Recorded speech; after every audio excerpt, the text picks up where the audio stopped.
Hey everyone!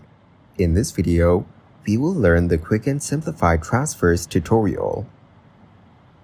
First, open the app and go to the Transactions tab. Then tap Add Transaction. Then select Transfer as the type. Now choose the From and To accounts, enter the amount, and add a memo if needed. Next, tap Save to complete the transfer.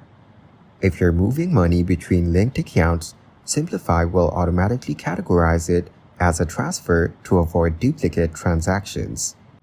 You can also edit or delete transfers by selecting the transaction and tapping Edit or Delete.